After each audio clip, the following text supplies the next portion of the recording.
اس کو بھی ڈیلے کیا جائے, وہ چلایا نہ جائے اور کچھ اور ایسی ہیپننگ ہو جائے, کوئی موضوع ہی ہو جائے کہ خاصا باجن اور سائفر کیس نہ چلے. اور یہ اب حکم امتناع میں ایک روز کی اور توسیع ہوگی. تو 2 بار جو ہے وہ اسٹے آرڈر میں توسیع ہو چکی ہے, لیکن عدالت فیصلہ نہیں کر سکی. اور اس میں آج ایک اور نئی ڈیولپمنٹ, ایک نیا مطالبہ سامنے آیا, اور اس کیس کو اب یعنی پھیلانے کی کوشش بھی کی جا رہی ہے, اور اس میں ٹیکنیکل گراؤنڈ ڈھونڈی جا رہی ہے. ایک تو خان صاحب کی سیکورٹی کا مسئلہ ہے نا, کہ خان صاحب کا جو جیل ٹرائل ہو رہا ہے وہ اس بنیاد پہ ہو رہا ہے کہ ان کی جان کو خطرہ ہے.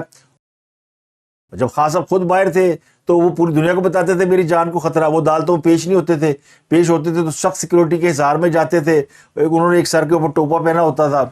تو اب جب وہ جیل میں ہے اور جیل کے یعنی سیکیور ماحول میں ہے, باہر ان کو لانے لے جانے میں ان کی جان کو خطرہ لاحق ہو سکتا ہے, تو اس لیے ان کا ٹرائل جو ہے وہ جیل میں کرنے کا فیصلہ کیا گیا.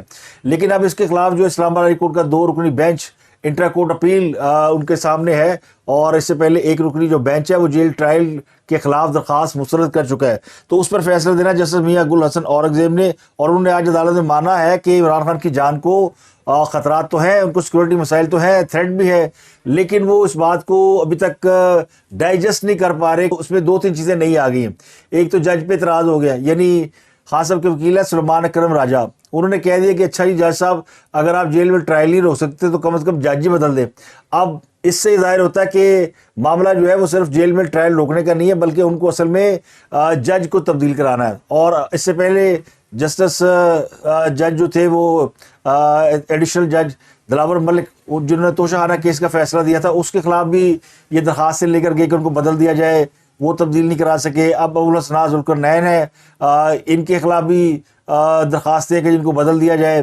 چیف جسٹس اسلام آباد ہائی کورٹ, وہ بھی انہیں پسند نہیں ہے, ان کو بدل دیا جائے. تو خان صاحب جو ہے وہ مرضی کے جج چاہتے ہیں, تو مرضی کا جج انہیں مل نہیں رہا.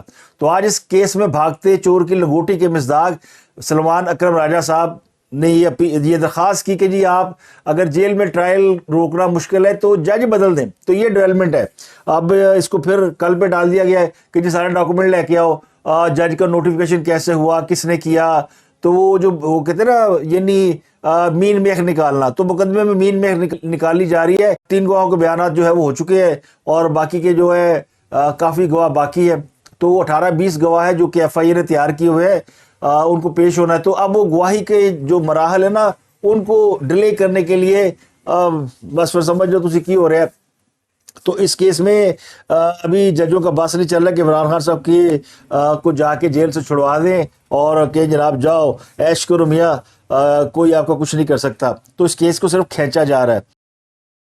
تو آج ایک اور بڑی ڈیولپمنٹ تھی, 2 بڑے معاملات تھے. ایک تو جسٹس مظاہر اکبر نقوی کے خلاف جو ریفرنس ہے سپریم جوڈیشل کونسل میں, اس کا فیصلہ ہونا ہے.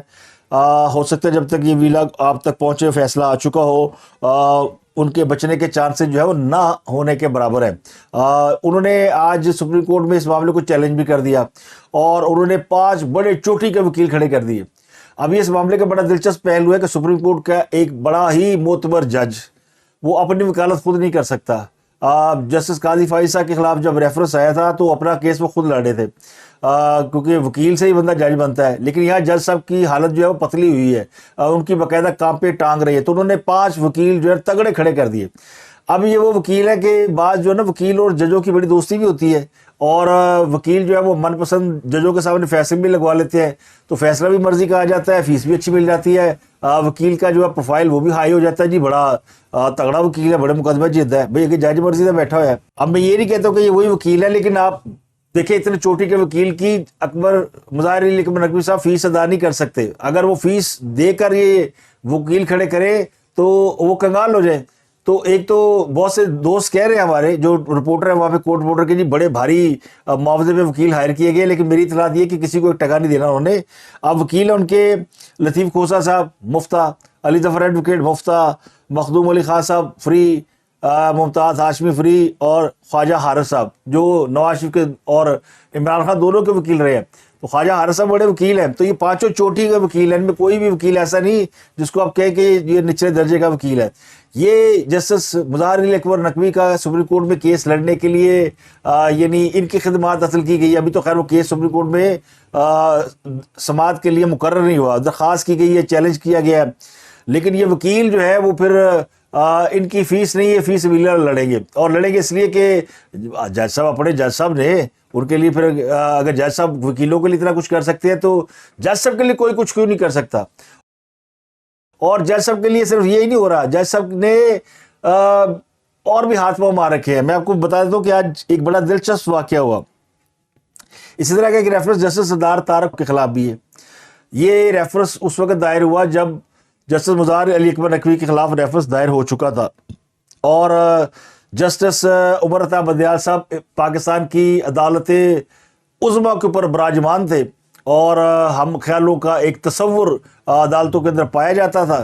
تو جسٹس عمر عطا بندیال صاحب نے اس شکایت کے بعد، یعنی ایک خاتون نے شکایت کی جسٹس سردار طارق کھوسہ کے خلاف کہ ان کے جو ٹیکس ریٹرن ہے یہ میچ نہیں کرتے، اور جج کے سارے ٹیکس ریٹرن اور کھاتے جو کہ کوئی عام آدمی حاصل نہیں کر سکتا، نہ ججوں کے نہ جرنیلوں کے، آپ کو اثاثے اور ان کی جو ڈیٹیلز ہیں، انکم ٹیکس کی جو تفصیلات ہے، وہ آپ قانونی طور پہ حاصل نہیں کر سکتے، پابندی ہے اس کے اوپر. لیکن وہ خاتون ایک آئی، اس کے پاس سارے ڈاکومنٹس ہیں، اس نے کہا جناب یہ تو ان کے معاملات خراب ہیں، اور انہوں نے سپریم جوڈیشل کونسل میں شکایت کر دی. عمر عطا بندیال صاحب نے ماریاں چھالا، اور انہوں نے پھر بٹھانا شروع کر دیا جس سے مظاہر علی اکبر نقوی کو اپنے بینچ میں، اور کہا کہ یہ جو ہے وہ یعنی یکجہتی کا پیغام دیا انہوں نے، یعنی کہ آپ کچھ بھی کر لیں، میں نے اس کو نہیں ہٹانا، آپ جتنی مرضی سپریم جوڈیشل کونسل میں درخواستیں دائر کر لیں. پھر انہوں نے آمنہ ملک کی درخواست آنے کے بعد، شکایت آنے کے بعد، سردار طارق کھوسہ کو کیا فون، اور اسے کہا کہ جناب وہ تہاڈی بھی ایک شکایت آئی ہے، دسو ہن کی کرنا جے، یعنی مکمکا کر لو. مظاہر علی اکبر نقوی کا جو معاملہ آپ کے پاس آیا ہوا ہے آپ اسے کلیئر کر دیں، آپ کا یہ شکایت جو ہے وہ قابل سماعت ہی نہیں ہے. جس طرح انہوں نے جسٹس عائشہ ملک کی درخواست کو ناقابل سماعت قرار دیا، جاوید اقبال کے خلاف درخواست کو ناقابل سماعت قرار دیا. تو یہاں یہ ایک شکایت دائر کرائی گئی تاکہ وہ جج صاحب بلیک میل ہوں جن کے پاس اس کی انکوائری ہے. تو سردار طارق کھوسہ کے پاس اس کی مظاہر علی اکبر نقوی کی انکوائری تھی، تو ان کے اوپر ایک کیس ڈال دیا گیا. تو وہ بڑے اپرائٹ قسم کے جج ہیں، انہوں نے کہا کہ جناب وہ غصہ کر گئے. انہوں نے عمر عطا بندیال سے کہا کہ آپ کے پاس اگر درخواست آئی ہے چیف جسٹس صاحب تو آپ کو مجھے فون نہیں کرنا چاہیے تھا، آپ کو اس کو لیگل پروسیس میں ڈالنا چاہیے تھا. تو عمر عطا بندیال کا یعنی اپنا سا منہ لے کے رہ گئے، اور یعنی وہ کچھ نہیں کر سکے، سردار طارق کو مائل نہیں کر سکے، پیچھے ہٹے. تو ان کی شکایت بھی جو ہے وہ پھر سپریم جوڈیشل کونسل میں لگا دی گئی، اور پھر اس کی درخواست کی سماعت بھی ہوئی. آج بھی اس کیس کی سماعت تھی، اور شکایت کنندہ کو بلایا گیا، آمنہ ملک ان کا نام ہے، اور یہ لاہور میں ہیومن رائٹس اور یہ جو موم بتی مافیا ہے یہ اس گروپ کا حصہ ہے. لیکن وہ صرف یہ گروپ نہیں ہے، بلکہ ان کا جو تعلق ہے وہ ایکچولی ثاقب نثار گروپ سے ہے، اور جسٹس عمر عطا بندیال گروپ سے ہے، اور جسٹس مظاہر علی اکبر نقوی گروپ سے ہے. جسٹس مظاہر علی اکبر نقوی کے صاحبزادے لاہور میں پریکٹس بھی کرتے ہیں، اور ان کے ساتھ پریکٹس کرنے والے اور ہیومن رائٹ ایکٹیوسٹ ہمارے دوست، ٹیلی ویژن کی ممتاز شخصیت، تجزیہ نگار، عمران خان کے بڑے ڈائی ہارڈ فین، اور پھر ثاقب نثار صاحب کے فرنٹ مین. اب میں نے اتنے ساری باتیں کر دی اپنے دوست کے بارے میں، برا ہی نہ مان جائے، لیکن وہ ایک یعنی ایسی شخصیت ہے جس کے بارے میں ہم کہتے ہیں یار یہ بڑی ہمہ یارہ دوزخ ہمہ یارہ جنت والی شخصیت ہے. یعنی وہ یاریاں نبھانے والا بندہ ہے جس کا نام ہے عبداللہ ملک. معروف آدمی ہے، لو پروفائل میں رہتا ہے. تو ان کی یہ اہلیہ ہے آمنہ ملک. اب عبداللہ ملک کا سارا تعلق جو ہے وہ ثاقب نثار صاحب سے ہے، بڑا گہرا تعلق ہے. ثاقب نثار صاحب کے جنبش امرو کو سمجھنے والے، اور عدالت کے اندر کھڑے ہو کر ان سے اپنی جنبش امرو سے فیصلے کرانے والے عبداللہ ملک صاحب، جناب اظہر صدیق ایڈوکیٹ صاحب، بڑے نامی گرامی لوگ جو کہ ثاقب نثار صاحب کے بلو آئیڈ ہوا کرتے تھے، ان میں سے ہی ایک ہے. اب اس کو میں یہ نہیں کہتا کہ عبداللہ ملک صاحب نے ان کو کوئی سردار طارق سے کوئی تکلیف ہے یا ان کو کوئی ان سے پرخاش ہے، نہیں. مظاہر علی اکبر نقوی کی محبت ہے، ثاقب نثار صاحب کی محبت ہے، تو پھر ان کو وہ اپنی اہلیہ کے ذریعے ایک درخواست ڈال دیتے ہیں. ہیومن رائٹس والے اور سول سوسائٹی ان کی بڑی مشہور ہے. سول سوسائٹی کسی کے خلاف بھی جا سکتی ہے. تو ان کی اہلیہ درخواست کنندہ بن گئی، شکایت کنندہ بن گئی. تو یہی معاملہ جب آج جسٹس قاضی فائزہ صاحب کے سامنے گیا تو انہوں نے کہا بی بی آپ یہ بتائیں کہ آپ کو یہ سارے ڈاکومنٹس ملے کہاں سے اور آپ کے سورسز کیا ہیں؟ بی بی کیوں بتائے بھائی؟ سورس تو کوئی نہیں بتاتا، اور نہ ان کو بتانے چاہیے تھے کہ ان کو ڈاکومنٹس کہاں سے آئے، لیکن عدالت کے پاس اس بات کا اختیار ہے کہ اگر شکایت کنندہ نے شکایت جھوٹی کرائی ہے تو اس کو پنش کر سکے۔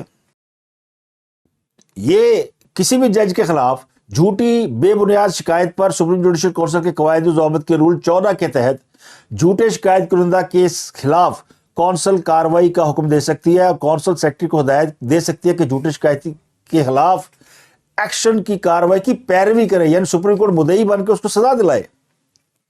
تو یہ آمنہ ملک صاحبہ جب گئی سپریم جوڈیشل کونسل میں، باہر آئیں، انہوں نے آ کے کہا جی مجھے تو دھمکی دی گئی ہے، مجھے تو انہوں نے چیف جسٹس جناب قاضی فائز عیسیٰ صاحب نے مجھ سے تابڑ توڑ سوال پوچھے، اور مجھے انہوں نے دھمکی دی ہے، اور میں تو بڑی خوفزدہ ہوں۔ انہوں نے کہا مجھے کہا گیا کہ اگر یہ نہ بتایا کہ جسٹس سردار طارق کے خلاف دستاویزات کہاں سے حاصل کی تو وہ یہاں سے جا نہیں سکتی۔ پھر ان کے حوالے سے یہ بھی سنٹینس آیا کہ انہوں نے، جج صاحب نے کہا کہ آپ کو وہاں بھیج دیا جائے گا جہاں آپ سوچ نہیں سکتی۔ تو یہ یعنی انہوں نے جسٹس قاضی فائز کے رویے کی شکایت کی کہ وہ مجھے دھمکیاں لگا رہے ہیں۔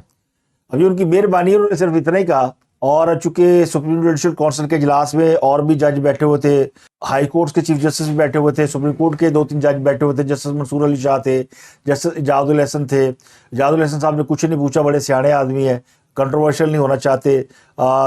منصور علی شاہ نے پوچھا سوال اور بڑی تمیز سے۔ جسٹس قاضی فائز کے انہوں نے رویے کی شکایت کی۔ اگر یہ سارے جج نہ بیٹھے ہوتے اور اکیلے جسٹس قاضی فائز انہوں نے اپنے چیمبر میں بلایا ہوتا تو شاید وہ کوئی اور الزام لگا دیتی، اور اس سے بھی زیادہ سنگین الزام لگا دیتی۔ وہ جو خواتین لگاتی ہے، ہراساں کرنے والا یا کمرے میں گئی تو پھر انجو ہے تو پھر انجو ہے، وہ چمی شاہ جوید اقبال والا واقعہ سب کو یاد ہے نا، اس کی تو ویڈیو بن گئی تھی۔ تو یہ تو جج صاحب نے سب کے سامنے بھری محفل میں ان سے باتیں کی، تو اگر انہوں نے کوئی خراب بات کی ہوتی تو باقی کے جج ان سے آرگو کر لیتے کہ جی بات ٹھیک نہیں ہے جو آپ کر رہے ہیں۔ اور یہ بھی ان کا الزام برائے الزام ہے جو میں سمجھتا ہوں آمنہ ملک صاحبہ سے ابھی جسٹس صاحب نے بڑا نرم رویہ رکھا ہے، ان کو سزا نہیں دی۔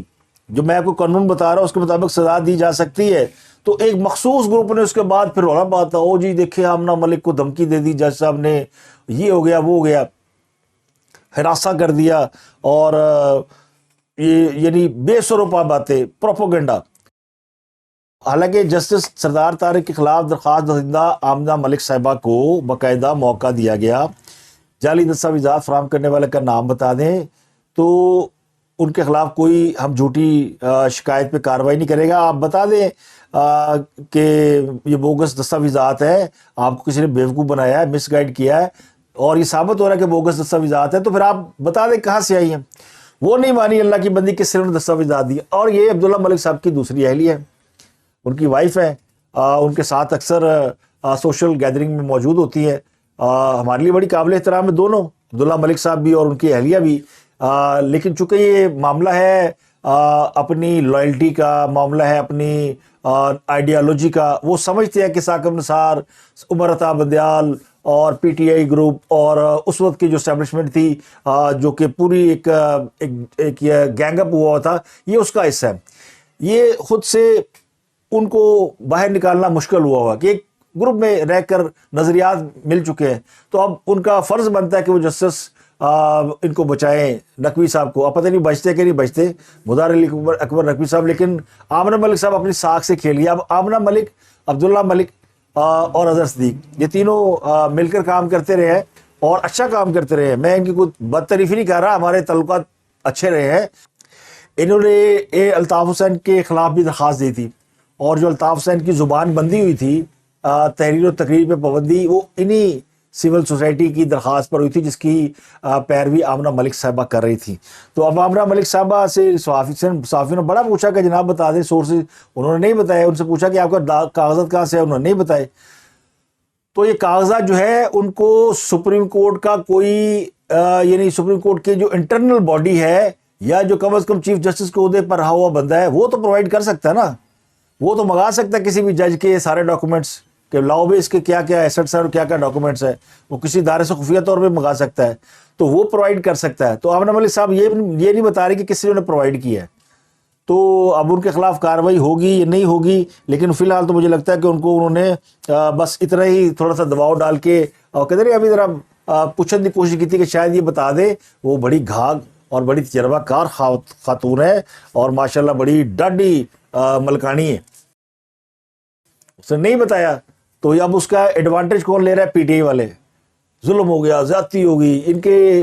ان کو ہر وہ بندہ جو کہ عمران خان صاحب اور ہم خیال گروپ اور یا اپرائٹ لوگوں کے حوالے سے نظر آتا ہے، یہ اس کی وکالت شروع کر دیتے ہیں اور اس کی حمایت شروع کر دیتے ہیں. اور جو عمران خان صاحب کے ساتھ ذرا سا دائیں بائیں ہو جاتا ہے، یہ اس کو گالیاں دینا شروع کر دیتے ہیں. اب علامہ جواد نقوی بڑی معتبر شخصیت ہے، اس سے پہلے انجینئر محمد علی مرزا، یہ دونوں کا تعلق سیاست سے نہیں ہے. لیکن چونکہ پاکستان میں کوئی بھی شہری سیاست سے لا تعلق خود کو رکھ نہیں سکتا. پاکستان کا جو قومی کھیل ہے وہ سیاست ہے. پاکستان کا جو سب سے بڑا بزنس ہے وہ سیاست ہے. پاکستانی کو سب سے بڑی ہابی سیاست ہے. پاکستانی کو اڑنا بچھوڑنا سونا سب سیاست ہے.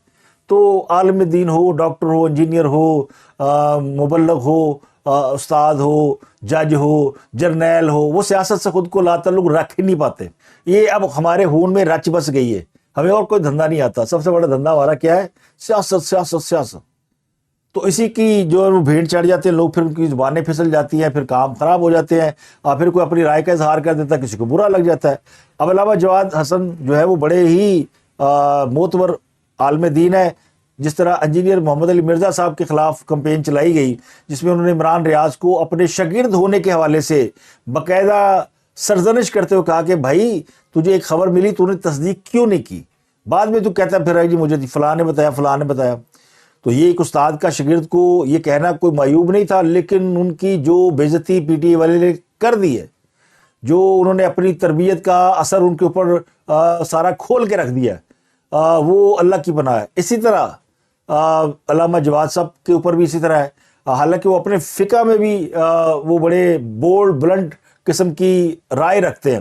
ان کی جو فقہ کے لوگ ہیں اہل تشیع، وہ سارے ان کے ساتھ متفق نہیں ہیں. وہ خود بھی سمجھتے ہیں کہ یہ بین ہے، کیونکہ وہ ہر عالم دین اپنے اسکول آف تھاٹ کے مطابق بات کرتا ہے. تو وہ ان کا ایک رائے ہے، تو میں ان کی رائے کا احترام کرتا ہوں. میرے نزدیک ہر ایک عالم دین کی اپنی رائے ہے، وہ اپنے علم کی بنیاد پہ، اپنے تجربے کی بنیاد پہ وہ رائے قائم کر سکتا ہے. وہ صاحب الرائے ہیں. ان کی رائے میں اگر عمران خان صاحب جو ہے وہ انہوں نے کوئی باہر جا کر پاکستان کے بارے میں ایسی باتیں کی، خاص کر ایران جب وہ گئے تھے تو ایران کے حوالے سے انہوں نے کہا کہ پاکستان کے خلاف باتیں کی، تو ان کو گالیاں دینا شروع ہو گئے سارے. ایک اور آ گیا جی، ایک اور مولوی لانچ کر دیا گیا، ایک اور جو عمران خان کے اوپر چھوڑ دیا گیا. عمران خان کوئی اوتار نہیں ہے. عمران خان ایک انسان ہے، لیڈر ہے، غلطیاں بھی کرتا ہے، ہر لیڈر کرتا ہے. ان کی سیاست کے اوپر اعتراض آپ کر سکتے ہیں. اب جن لوگوں کو نہیں پتا میں بتا دیتا ہوں انہوں نے کیا کہا تھا. عمران خان صاحب جب گئے تھے ایران تو انہوں نے کہا تھا کہ یہ جو پاسداران انقلاب کے اوپر حملہ ہوا تھا یہ پاکستان کے اندر سے ہوا تھا. کیا نہیں کہا تھا عمران خان نے؟ اور انہوں نے ہماری انٹیلیجنس ایجنسی کو مورد الزام ٹھہرایا تھا، اور اس میں لوگوں نے کہا کہ آپ کیا کر رہے ہیں، کیا باتیں کر رہے ہیں آپ. بعد میں پھر ان کو تھوڑی سی عقل آئی کہ یہ ایسی باتیں نہیں ہوتی کرنے والی، یا اس طرح کی دوستوں سے تعلقات خراب ہوتے ہیں. تو یہ ایران میں جا کے پاکستان کے خلاف باتیں انہوں نے کی تھی. یہی بات علامہ جواد نے کہیں کوٹ کر دی کہ انہوں نے ایسا کہا تھا، ان کو ایسا نہیں کرنا چاہیے تھا. یہ پاکستان کے خلاف بات جاتی ہے، فوج کے خلاف جاتی ہے، ملک کے خلاف جاتی ہے. تو ایک بندہ جو ہے وہ سر دل سے بات کر رہا ہے، اس کی رائے ہے. آپ کہہ سکتے ہیں جی مولانا ہمیں آپ کی رائے سے اتفاق نہیں ہے. اس کے مبلغ ہونے میں ان کو عالم دین کی بجائے آپ گالم گلوچ سے نوازیں گے تو یہ آپ کی وہ یعنی میں کیا کہوں کہ اس کی وجہ سے تو آپ یعنی اس وقت مشکل کا شکار ہے. تو اس سے نکل آئیں باہر، اختلاف کریں، احترام بھی کریں، اختلاف بھی کریں جو آپ سمجھتے ہیں. لیکن یہ گالم گلوچ اور ایک کو کسی کو سنگاسن میں بٹھانا، کسی کو گرا دینا کسی کے لیے بالکل مناسب نہیں ہے.